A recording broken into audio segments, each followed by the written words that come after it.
ID the Future, a podcast about evolution and intelligent design. Welcome to ID the Future. I'm your host, Andrew McDermott.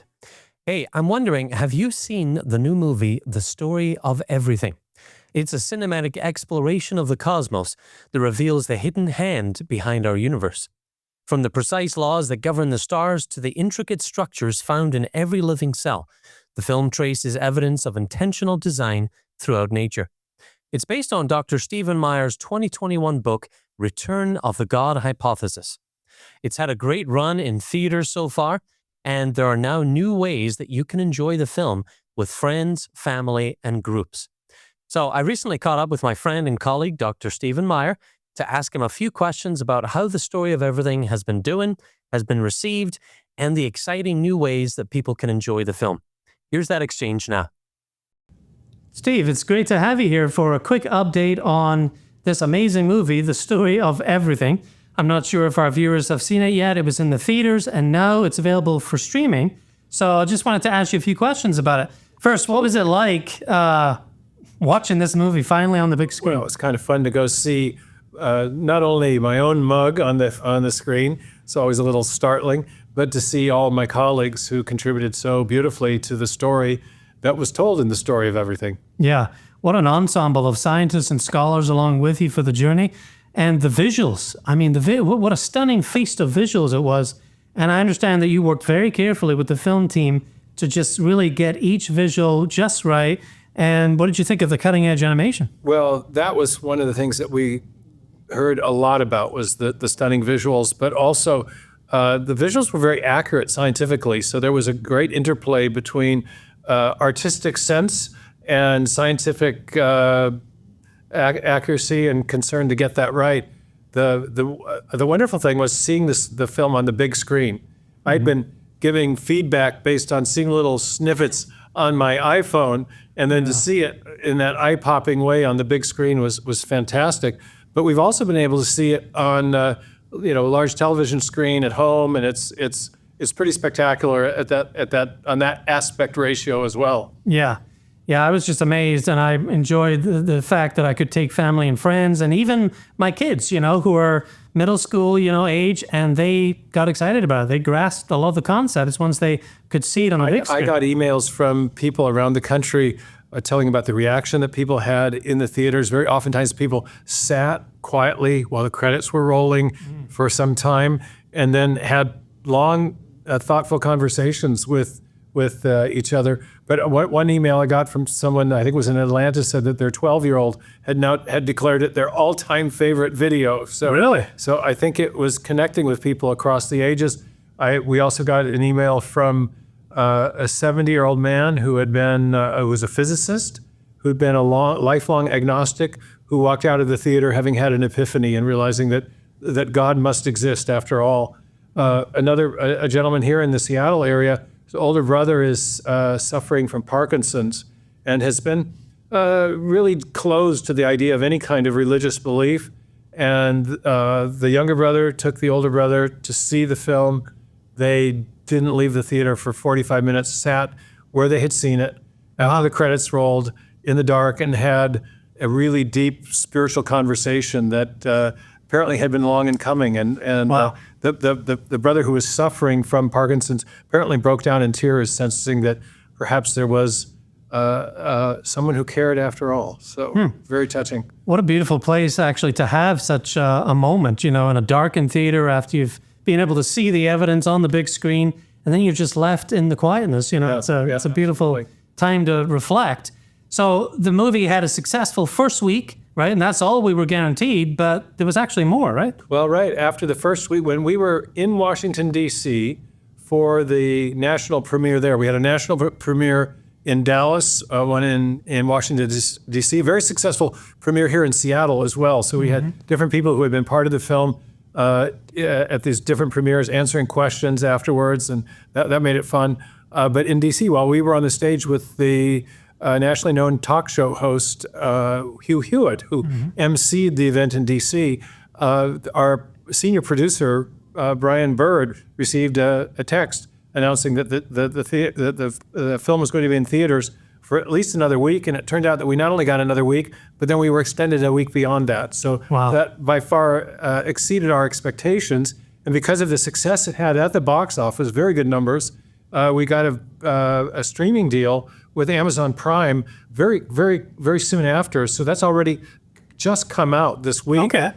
So it's available. The film is available for purchase for streaming at home on Amazon Prime Video, which is was a great placement for us. And there'll be a couple other streaming platforms that'll be taking it up later this summer as well. So it's going to be widely available, and we think the interest in it continues very strong. Last night I was 2 hours on Coast to Coast talking about it in the middle of the night. I did 4 interviews about the film yesterday and a couple more today. So there's plenty of interest still. And in fact, in a way, we think it's growing. I think far more people will see it in home video or in their schools or churches or colleges, which is another option for seeing it through a group called the Faith Content Network, where you can actually book the film to be shown as a group event in your church, civic, or collegiate or scholastic environment. Yeah. And there's a group called the Faith Content Network that will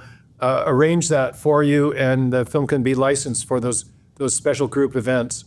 See, and that's awesome, that it's coming out in phases, Fathom events, they come and go. I've seen just one night only sometimes. But not only did this get a whole week, it got the second and third weeks, allowed more people to see it in theaters. Well, but now we're moving as far as into... we know, Andrew, this is the longest running Fathom distributed film. There was a version of The Chosen that they took out as a week-long release. And so the 7 nights that we got, we were told, was as long as anything else they'd done, and that we essentially tied the 7-night release that they'd given for the Chosen. But then we were extended for 2 weeks based on a strong box office. So we had a very high ratio of dollars per theater.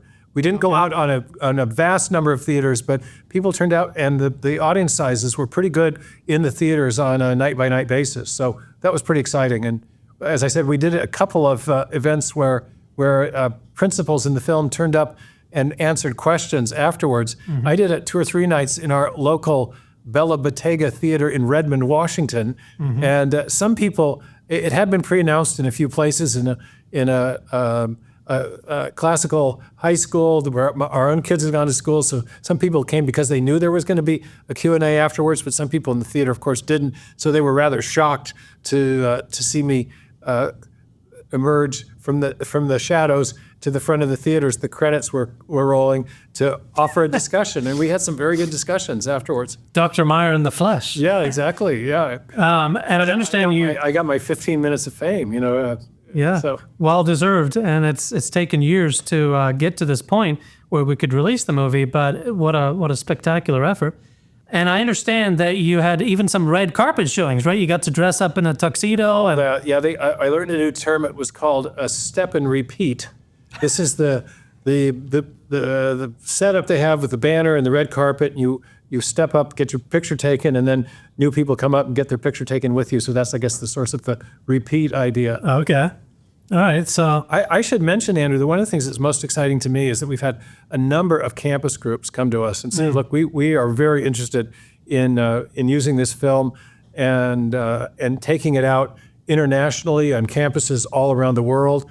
And we've got, as you know, we have many of our scientists give talks on campuses. So both the trailer, the super trailer, and the film itself will be assets that will be used on college campuses in particular for many years to come, in addition to the international theatrical release, the streaming release, which has just started with the Amazon Prime and will continue on other platforms later in the summer, and then this distribution option I mentioned through a group called the Faith Content Network that takes out faith-friendly films and shares them with churches, schools, colleges, and the like, so that those groups can have special group experiences around the film that this group will license to them. So if some of our viewers are interested in doing that in a church or synagogue or civic organization or a high school or college, this is a way to extend the reach of the film, and all those entities can effectively function as theaters.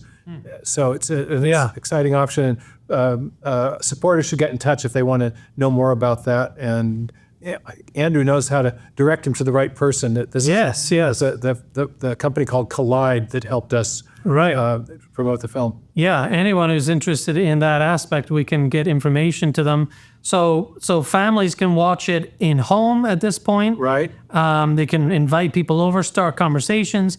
But as you said, we can also have it hosted in churches, synagogues, and other organizations who have a space and they want to license a showing. So in effect, we're extending that theatrical run by bringing it into homes and other spaces, right? Well, the way the data is now compiled, if the film is shown in a group setting in an organization like a church, synagogue, school, college, campus study center, whatever it is, the revenue from that counts towards our ultimate box office.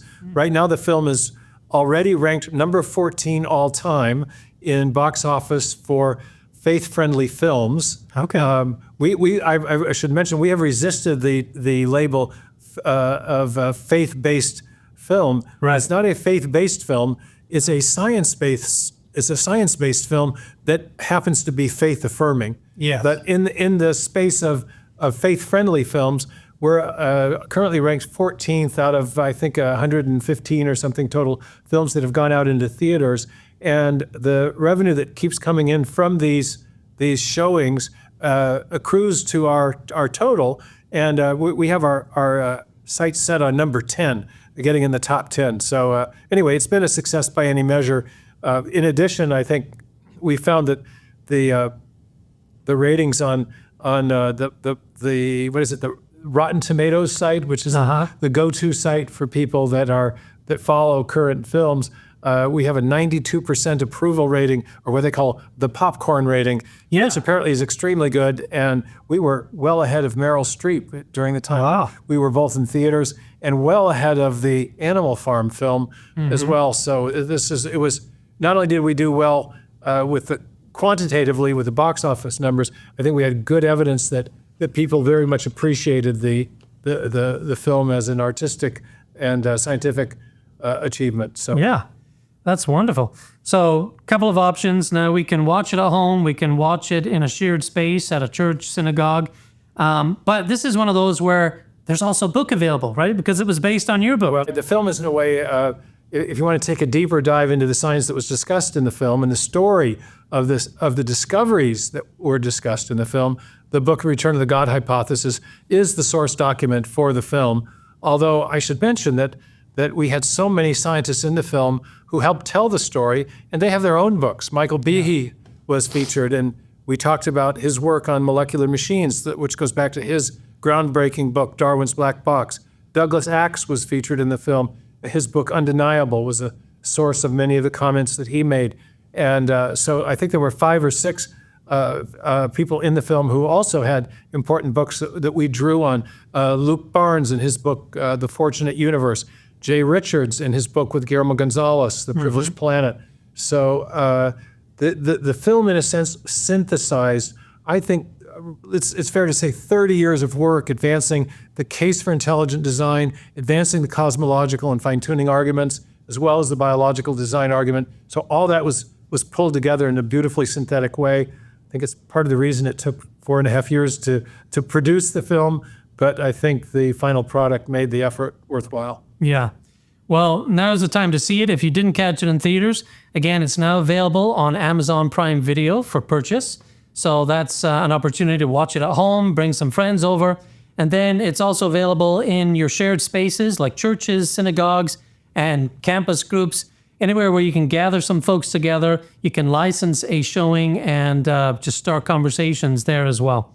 And of course, it's based on the book. So Return of the God Hypothesis is the name of that book that Dr. Meyer has written, and that's available as well. Just a richness of resources around this film that you can jump into after enjoying it. Well, Steve, I really appreciate this update. I know it was spur of the moment. You're in a busy time right now as you just, We're a tie coming into the office, so we got this done, Andrew. Yeah. So I appreciate your time. I appreciate you asking about the film, and we appreciate the interest of our wonderful supporters who came out in big numbers too. That was part of the success of the film. So we thank you all for that. And if you have had a hankering to watch it a second time, and many people have, because the film is so rich, and in some ways it's rich in a densely scientific way that does merit a second or third watch sometimes for many people. Absolutely. I think I watched it 3 times in the theater, but I'm ready for more. So I'm going to host a group soon as well, just because there's so much to unpack. Yeah. Excellent. All right. Thanks, Steve. Thanks for having me. That was Dr. Stephen Meyer taking a few minutes out of his really busy schedule to give us an update on the story of everything. As you just heard, the movie is now available for purchase on Amazon Prime Video. And there's also an opportunity to bring the film to your church, synagogue, study center, or other community group through a licensed screening. This whole summer, we're doing this. So here's where you can go to find information on these opportunities. First, you can learn about the film, including the talented cast and crew, by visiting the film's website, thestoryofeverything.film. Thestoryofeverything.film.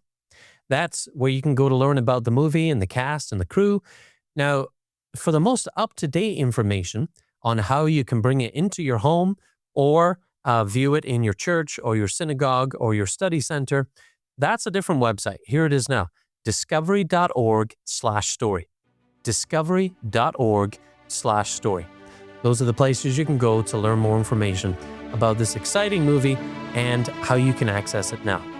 Well, for ID the Future, I'm your host, Andrew McDermott. Thanks for joining me. Visit us at idthefuture.com and intelligentdesign.org.